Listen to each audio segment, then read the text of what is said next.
सुबह का समय था। सूरज की हल्की रोशनी खिड़की के पर्दों से छनकर कमरे में आ रही थी। घर के हॉल में ससुर जी प्रेमचंद जी अपने आरामदायक सोफे पर बैठे थे।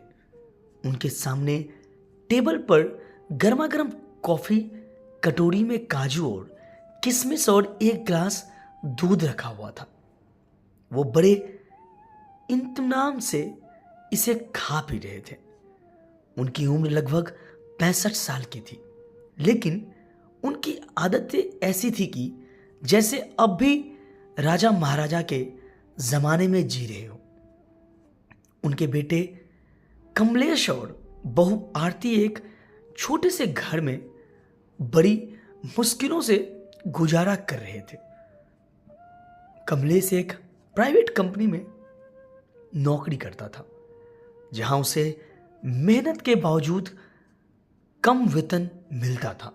आरती ने भी कभी कभी ससुर जी को इन शाही आदतों को लेकर कुछ कहने की कोशिश की थी, लेकिन ससुर जी का जवाब हमेशा वही होता, मैंने अपने जमाने में बहुत कमा लिया है, अब तो मुझे सिर्फ आराम चाहिए।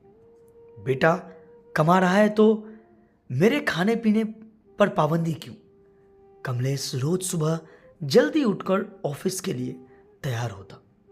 उसके चेहरे पर थकान काफी झलकती थी, लेकिन परिवार के प्रति उसकी जिम्मेदारी उसे हमेशा काम पर जाने के लिए मजबूर करती। आरती भी घर के कामों में लगी रहती। ससुर जी का नाश्ता तैयार करना, उनके लिए आरामदायक माहौल बनाना और घर के बाकी काम संभालना, सब कुछ उसी के जिम्मे था। आरती कई बार सोचती, पिताजी क्यों नहीं समझते कि हम मध्यवर्गीय लोग हैं, यहां हर चीज की सीमा है। कमलेश कितना भी मेहनत करे, हमारी आर्थिक स्थिति सुधारने वाली नहीं है जब तक कि फिजूल खर्चे ना रुके। एक दिन जब कमलेश ऑफिस के लिए निकल चुका था और आरती रसोई में खाना बना रही थी, तभी ससुर जी ने आवाज दिया, बहू कॉफी बनाकर लाओ और साथ में काजू किशमिश भी ले आना, और हां दूध भी गर्म करके लाना। आरती ने चुपचाप उनकी बात मानी और सब कुछ ट्रे में सजाकर उनके सामने रख दिया। जैसे ही वो वापस रसोई में जाने लगी, ससुर जी ने कहा, आरती ध्यान रखना कि दूध हमेशा ताजा हो और किशमिश की क्वालिटी अच्छी हो। सस्ते सामान से मेरा काम नहीं चलेगा। आरती ने पहली बार ठान लिया कि आज वो चुप नहीं रहेगी। वो ससुर जी के सामने आकर खड़ी हो गई और बोली, ससुर जी ये कॉफी, काजू, किशमिश और दूध रोज रोज का शौक हमें महंगा पड़ रहा है। कमलेश सुबह से शाम तक पसीना बहाते हैं, लेकिन आपकी ये आदतें हमारी जिंदगी को और मुश्किल बना रही है। आप भी हमारी परिस्थिति समझने की कोशिश कीजिए। ससुर जी को यह बात बहुत बुरी लगी। उन्होंने गुस्से में कहा, बहू तुम्हें मुझसे ऐसे बात करने की हिम्मत कैसे की? मैं तुम्हारे पति का बाप हूं। मुझे जो अच्छा लगता है मैं वही खाऊंगा और पीऊंगा। तुम्हारा काम है मेरी सेवा करना, बस। आरती ने शांत लेकिन दृढ़ स्वर में कहा, ससुर जी मैं आपकी सेवा कर रही हूं, लेकिन इसका मतलब यह नहीं है कि आप हमें आर्थिक तंगी में डाल दें। जो खाना सभी खाते हैं वही आपको भी खाना होगा, नहीं तो जो मिल रहा है वो भी नहीं मिलेगा। ससुर जी ने गुस्से में ट्रे को धक्का देकर गिरा दिया। मुझे धमकी दे रही हो? तुमने मेरी हालत देखी है, मैं बूढ़ा हो चुका हूं और तुम मुझसे ये सब छीनना चाहती हो?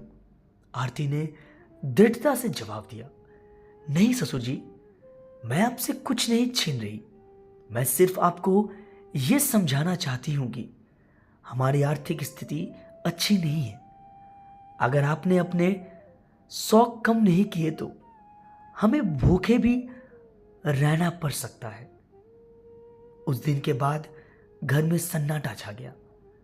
ससुर जी ने आरती से बात करना लगभग बंद कर दिया, लेकिन उन्होंने धीरे धीरे महसूस किया कि आरती की बातों में सच्चाई थी। कमलेश की मेहनत को उन्होंने पहली बार ध्यान से देखा। एक दिन जब आरती खाना परोस रही थी, ससुर जी ने कहा, बहू, आज मुझे वही खाना दे दो जो तुम सब खाते हो। मैं अपनी आदतें बदलने की कोशिश करूंगा।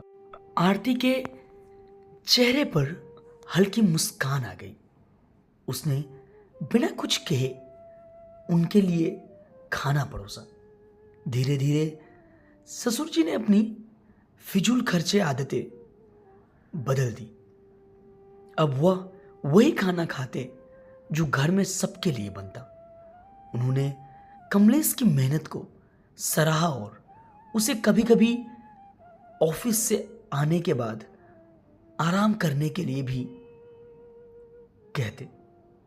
आरती की सास, जो इस पूरे घटनाक्रम में चुप थी, उन्होंने एक दिन आरती से कहा, बहू, तुमने जो किया वो सही किया।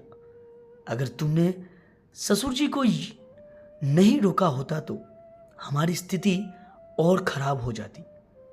अब घर का माहौल पहले से बेहतर हो गया था। ससुर जी और आरती के बीच का तनाव भी खत्म हो गया। ससुर जी ने आरती से कहा, बहू, तुमने मुझे सही राह दिखाई, मैं गलत था।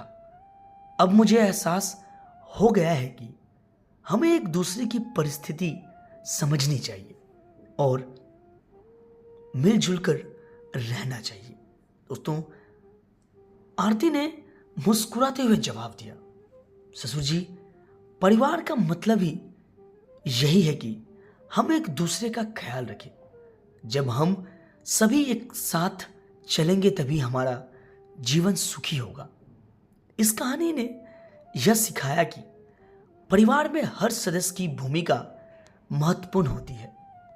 गलत आदतें और अनावश्यक शौक अगर समय पर रोके जाएं तो परिवार की खुशहाली बनी रहती है। आरती का साहस और प्रेमचंद जी का आत्ममंथन इस बात का प्रमाण है कि परिवार का सही मार्गदर्शन ही उसकी नींव को मजबूत बनाता है। दोस्तों, अगर ये छोटी सी कहानी आपको अच्छी लगी हो तो प्लीज़ चैनल को लाइक और सब्सक्राइब जरूर करें। कहानी सुनने के लिए बहुत बहुत धन्यवाद।